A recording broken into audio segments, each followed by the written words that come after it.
আমরা প্রায়শই বলে থাকি যে এরকম ভুল আর হবে না, বা আমি এমন ভুল আর করব না, কখনো আমার পক্ষে এ ধরনের ভুল হবে না।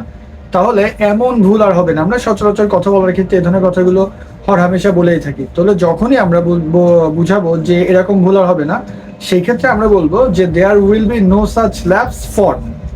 There will be no such lapse for. এখন যদি কোনো ব্যক্তির নাম হয় সেখানে ব্যক্তির নাম বলতে হবে, কোনো যদি বস্তুর নাম হয় বস্তুর নাম বলতে হবে।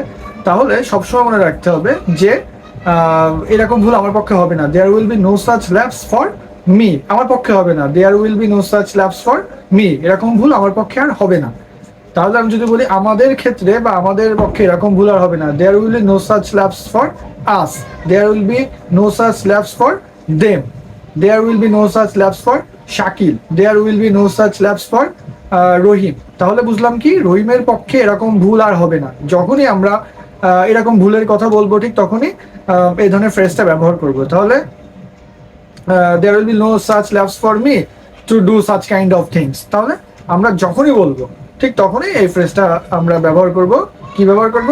দেয়ার will be no such lapse for. তাহলে এইটা আমরা যখন বেসিক্যালি ভুল করি, ভুল করার ক্ষেত্রে আমরা যখন ভুলটা স্বীকার করি যে আমাদের ভুলটা হয়েছে, ভুলটা এরকম আর হবে না, ঠিক তখনই there will be no such lapse এই ফ্রেজটা আমরা ব্যবহার করে থাকি। আবার আমরা প্রায়শই বলি যে আমার পড়তে ভালো লাগছে না, আমার কাজটা করতে ভালো লাগছে না, আমার মুড নাই। সচরাচর আমরা বলে থাকি কি যে মুড নাই। তাহলে এই ধরনের কথার ক্ষেত্রে আমরা ব্যবহার করবো I am not in a mood. তাহলে যদি ভালো না লাগে, যে আমার কথা বলতে ভালো লাগছে না, আমার যেতে ভালো লাগছে না, আমার খেতে ভালো লাগছে না, কোনো কাজ করতে ভালো লাগছে না, ঠিক সেই ক্ষেত্রে I am not in a mood, we are not in a mood, Rahim is not in a mood, they are not in a mood, we are not in a mood. তার মানে মোট কথা বা মুদ্রা কথা যেটা ছিল, যদি কোনো কিছু করতে ভালো না লাগে, বলতে ভালো না লাগে, খেতে ভালো না লাগে, করতে ভালো না লাগে, কোনো কিছু ভালো না লাগলে আমরা এই যে মুড, মুড শব্দটা ব্যবহার করব। আমরা প্রায়শই মুড শব্দটা ব্যবহার করে থাকি। সিম্পলি আমরা বলি যে আমার মুড নাই, কিন্তু এটা স্পেশালি আর একটু গুছিয়ে বলার ক্ষেত্রে আমরা I am not in a mood, Shakil is not in a mood to gossip with you. Shakil তোমার সাথে কথা বলার মুডে নেই, তার মানে শাকিল আর তোমার সাথে কথা বলতে ভালো লাগছে না। তাহলে আমরা যে দুটো ফ্রেজ দেখলাম, সে দুটো ফ্রেজ কি ছিল?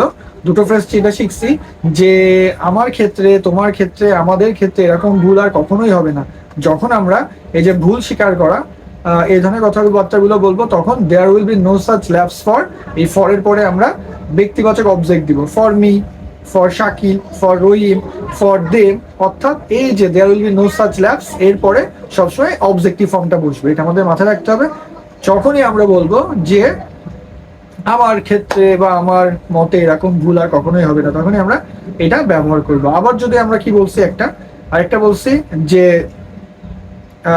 আমার পড়তে ভালো লাগছে না, I am not in a mood to study now.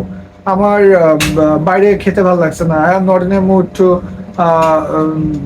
Go for having food outside. আমার এখন ঘুমাতে ভালো লাগছে না, I am not in a mood to sleep now, বা I am not in a mood sleeping now, সেটাই বলি। তাহলে মোট কথা ছিল আমাদের এটা, যে দুটো আমরা করছি যে ভাল লাগছে না, আমরা বলেই থাকি যে আমার মুড নাই।